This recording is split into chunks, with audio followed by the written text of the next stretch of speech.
सहारा enterprises तुमच्या स्वप्नातली गाडी आता कमी किमतीत.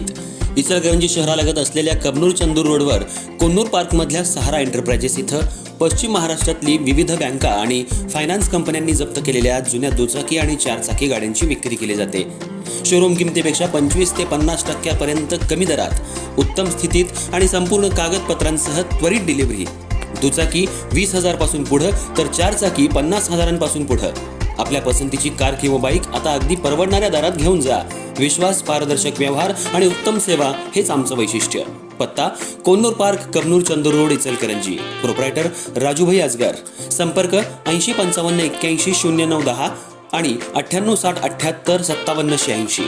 सहारा एंटरप्राइजेस, दर्जा, विश्वास आणि बचत यांचं परिपूर्ण ठिकाण.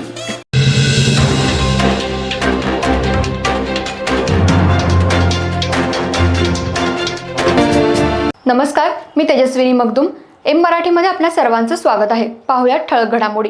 इचलकरंजी शहरातील महानगरपालिका निवडणुकीचं बिगुल वाजलंय. राजकीय वातावरण आता तापू लागलंय.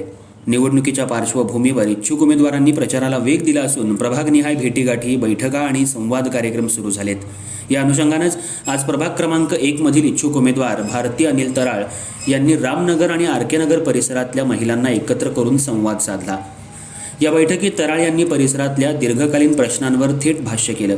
त्यांनी सांगितलं की गेल्या 40 वर्षात या भागाला स्वतःचा परिसरातला नगरसेवक मिळालेला नाही. प्रत्येक वेळी बाहेरचा किंवा उसना उमेदवार निवडणुकीत उभा राहतो आणि निवडून येतो. त्यामुळं स्थानिक प्रश्नांची जाण नसल्यानं नागरिकांच्या अडचणी सोडवण्यासाठी मोठ्या प्रमाणावर विलंब होतोय. रस्ते, गटारी, स्वच्छता, पाणीपुरवठा यांसारख्या मूलभूत सुविधा अद्यापही अपुऱ्या आहेत, ही खंत त्यांनी व्यक्त केली. मी याच परिसरातील असून तुमच्या हक्कांसाठी आणि सेवेसाठीच निवडणुकीच्या मैदानात उतरले आहे. प्रभागातील नागरिकांचे प्रश्न थेट महापालिकेत मांडून त्याचा सातत्यानं पाठपुरावा केला जाईल असा विश्वास तराळ यांनी महिलांना दिला.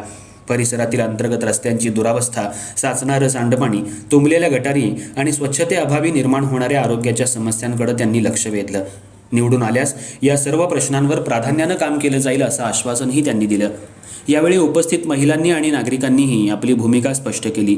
आपल्या भागातील आमच्या हक्काचा नगरसेवक मिळाल्यास विकास कामं लवकर मार्गी लागतील. बाहेरच्या उमेदवारांमुळे आजवर आम्हाला दुर्लक्ष सहन करावं लागलं अशी भावना महिलांनी व्यक्त केली. त्यामुळं यावेळी परिसरातीलच उमेदवाराला संधी देण्याचा निर्धार नागरिकांनी बोलून दाखवला. या बैठकीला परिसरातील महिला, ज्येष्ठ नागरिक आणि तरुणांनी मोठी गर्दी केली होती.